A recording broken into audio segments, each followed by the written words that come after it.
How's it going, my flesh and blood lore fans? So we are starting up a new set for the lore booster box game. It's going to be Rosetta. Now when I recorded this, I was just moving into a new location. I didn't have my normal setup because one of the arms for my GoPro was in a box that I couldn't find. So this was my next best option. Also kind of shows a little bit of a different view when it comes to cracking some packs, though I don't feel like it's showing the cards as well as it should. But at this point, this was what I was going with. We will also dig into some Rosetta lore. We will see what's going on between Verdance and Florian today. So I hope you all enjoy, and if we crack a legendary Marvel, we will open up another box of Rosetta and dig more into the lore.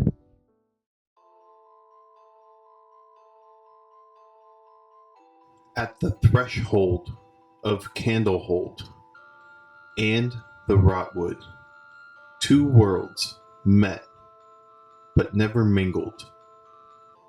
Candlehold basked in perpetual sunlight, a realm of eternal summer where flowers bloomed endlessly and time seemed suspended.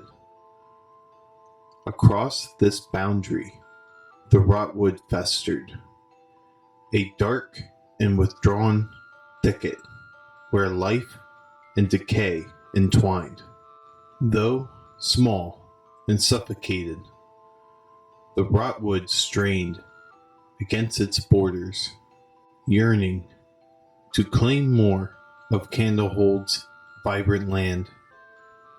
Through fallen leaves and ancient bones, it whispered of long-forgotten battles and heroes who had returned to the earth. Visages of the venerable dead peered out from the fading foliage, offering silent guidance and comfort to travelers, as if the spirits of the fallen still watched over the land.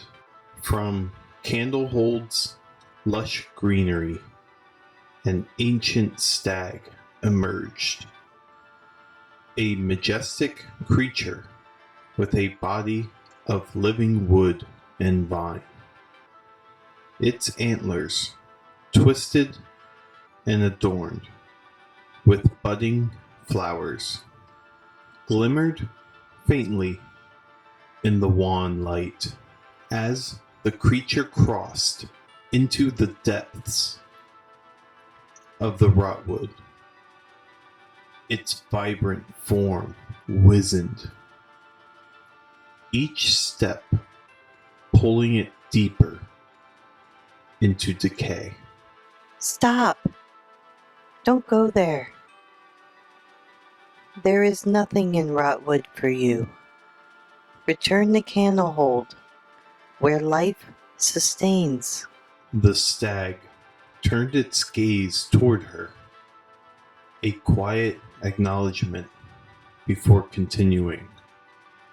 As it ventured further in, the creature's form decayed rapidly, its wooden flesh cracking and splitting. In the spiraling corridors of the dying woods, the trees parted.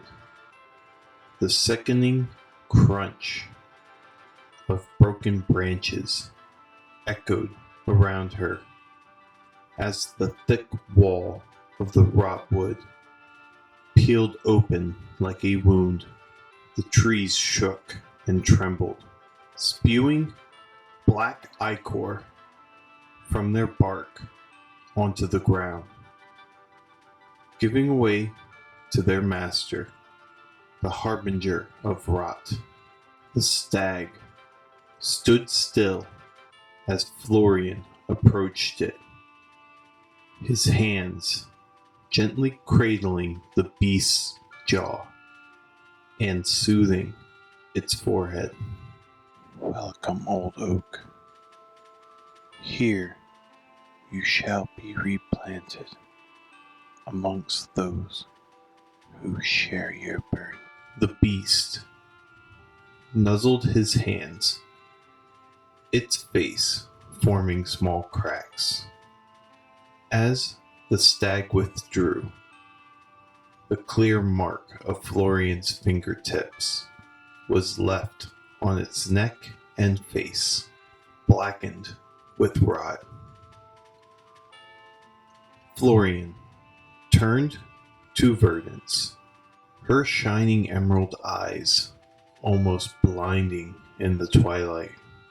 His lips curled into a mocking grin.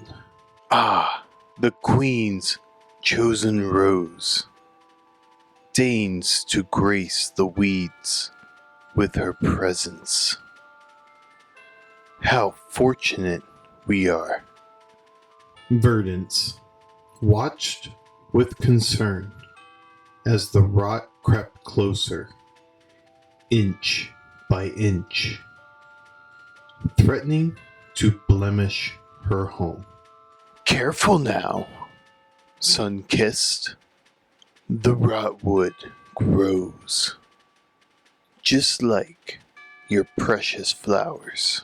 How can you let this happen? Her hands clenched at her sides. You speak of renewal, but all I see is death. Florian met her gaze with a calm resolve. Death is a part of the cycle.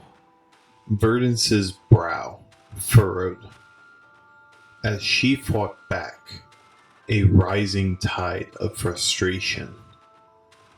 Her hands glowed softly as she tried to heal the spreading rot, but her magic seemed to falter. Your so-called natural order brings nothing but sorrow to Candlehold. We won't accept this decay. Florian stepped closer, his movements deliberate, his eyes darkening with intensity. Accept or not, it is not your choice to make. This decay is the natural order. He held her gaze, drawing closer until Verdance could see the deep lines etched into his forehead. There was a depth of pain and a twisted kind of reverence he seemed bound to. With a final, piercing look, he turned away from her, his attention returning to the stag. He knelt beside the beast and began the last rites. His voice carried softly through the still air. As the leaves fall, so too shall new life spring forth, nourished by what came before. With a quiet resolve, he gently traced a sigil into the earth. The sigil of deadwood, a sacred mark of twisted roots and ancient wisdom, a symbol of the natural order he revered. As he completed the drawing, Florian placed his hand upon the stag, its body now a mere husk of its former self. Florian stood vigil, his eyes closed in a silent prayer, acknowledging the stag's return to the earth. The bark of the wooden beast cracked, and from within it, the green light that carried its soul poured out and spilled across the floor and spilled across the forest floor, blanching the leaves and bramble. The stag let out a final restful sigh before its eyes dimmed and its form collapsed to the ground. The ritual was complete. The beast returned, her chest tight with conflicting emotions. Verdance tried yet again to heal the glade. As much an act of defiance against the stag's passing as an effort in protection. Earlier that day, Verdance had sought counsel with Osram, a member of the Rosetta Candlehold's ancient council. She had found him seated in quiet contemplation, his presence as still and unchanging as the ivy-clad columns that surrounded him. Osram, Florian's actions are drawing creatures from Candlehold to the Rotwood, leading them to decay. We need to intervene. Osram had lifted his gaze slowly, his eyes dull, a weariness that seemed to have settled into his very being. Verdance. The creatures of Candlehold follow their nature. To command them otherwise would be to interfere. Something we are not meant to do. But we are the protectors of Candlehold's harmony. Verdance, leaning forward with a sense of urgency. Our duty is to preserve that balance, to protect our people and our home. Osram had sighed deeply, his expression placid, untouched by the concerns Verdance expressed. We have lived too long in this eternal summer, and now we are as static as the world we sought to preserve. Frustration had welled up in Verdance, a hot, simmering anger beneath her composed exterior. If we do nothing, we risk losing everything that makes Candlehold what it is. Osram's gaze had drifted past her, as if looking at something far away or long forgotten. Verdance had stood there, momentarily stunned by the depth of Osram's apathy. Verdance refocused, the budding flowers that sprang from her magic blossoming. This land would not fall to rot while she was around. As Florian drew even closer, she watched as the flowers around her withered and crumbled into the earth. The harbinger, destroying even the most hardy of gifts she gave to the land. Then she felt his hand upon her shoulder. She recoiled and stood, summoning her staff from the surrounding land. Sticks and seeds formed into her weapon, and she held it at his throat. The blossoming flowers at its end, fighting to grow in proximity. Do not touch me, sorrow seed, or I will leave you to mold in this prison you call home. Florian was stunned by her display of aggression, but his astonishment slowly melted away into disappointment as he held his hands in front of him.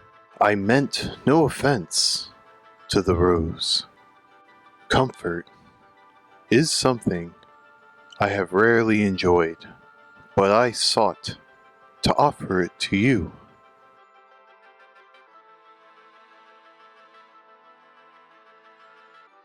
I am not your enemy, just another who understands the pain of this endless summer.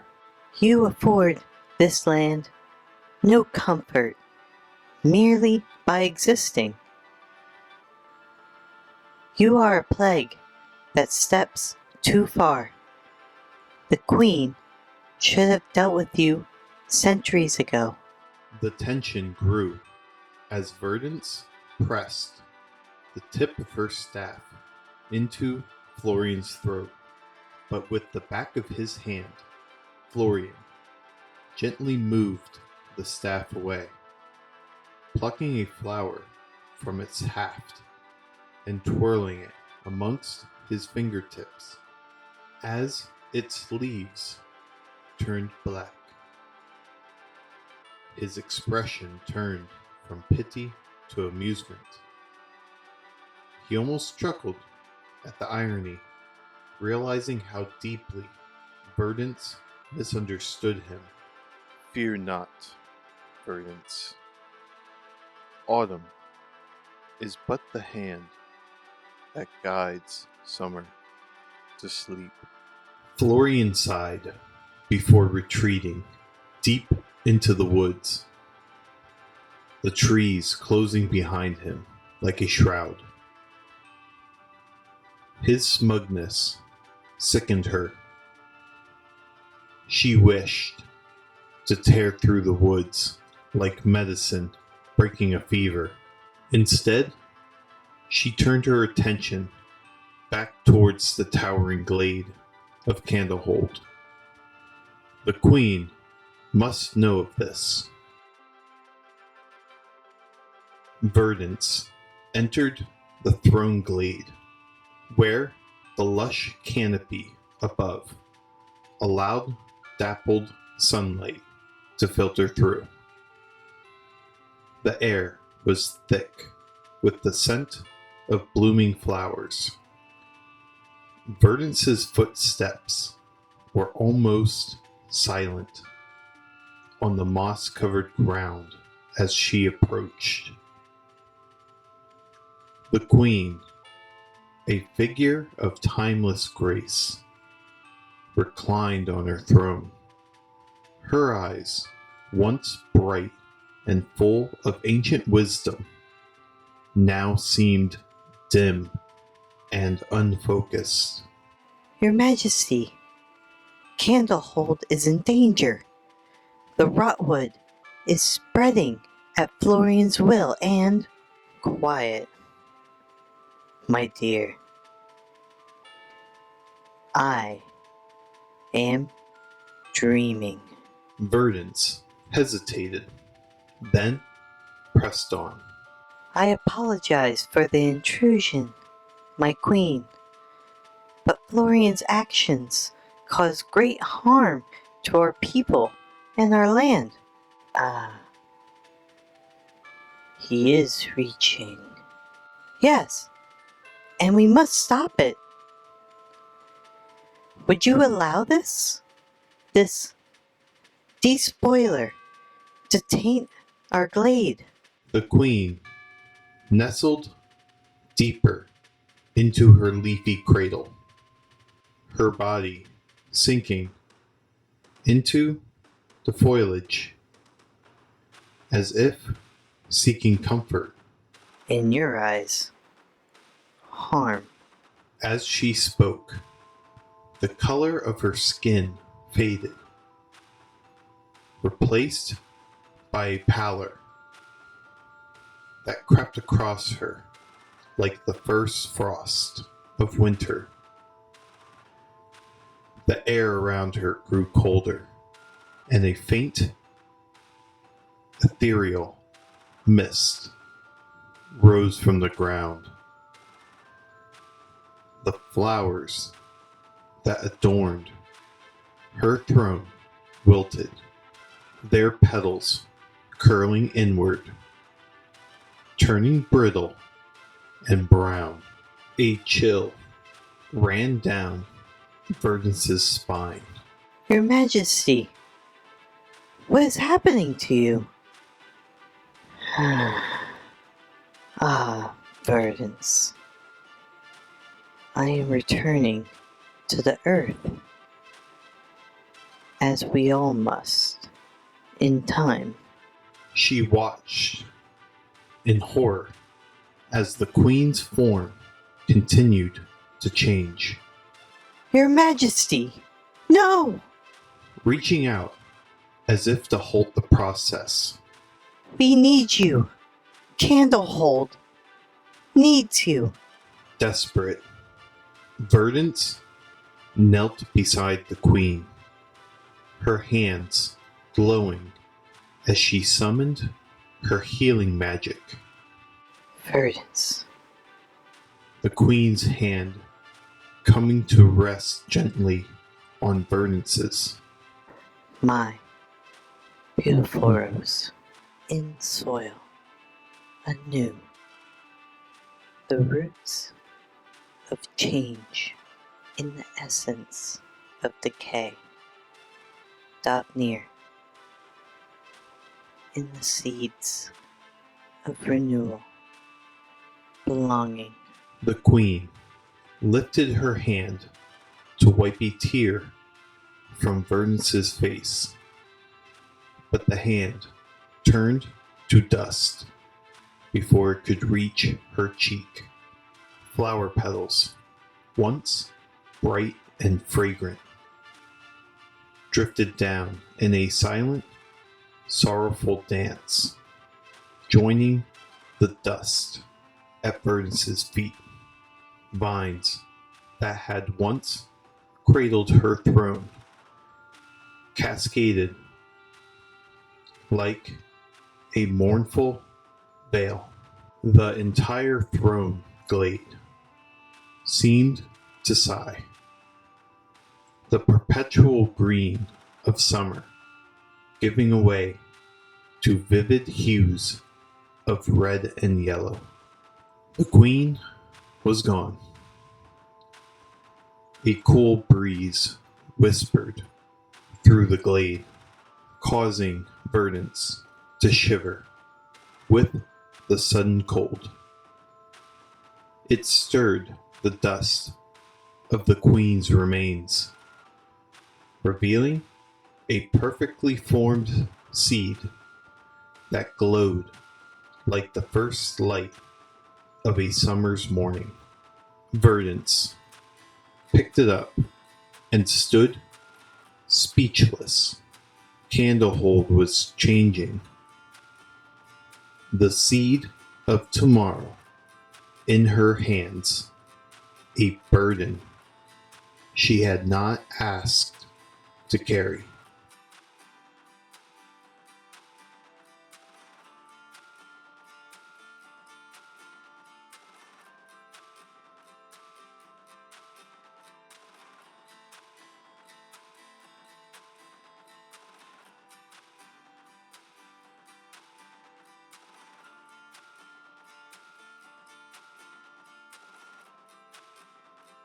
And that concludes the lore story for today.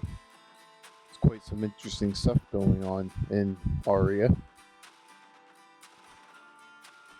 If you haven't yet, please like and subscribe to my channel if you like my lore booster box games. Every subscription is much appreciated, and it helps me know that you're interested in the work that I do. And as you can see here, unfortunately, we didn't crack open what we needed to get into another box of Rosetta. But that's okay, we still have more sets to get to. Next week, I'll have a little bit of a short to try and get some more people recognizing I'm doing this little booster box game. So if you know any friends that you play with that might be interested, please let them know what I'm all about. I also have been doing some budget builds as well. After that, we are going to start discussing about the upcoming set of High Seas, which I know we are all very excited for. So I hope you enjoy the video today, and I will see you for High Seas. Take care.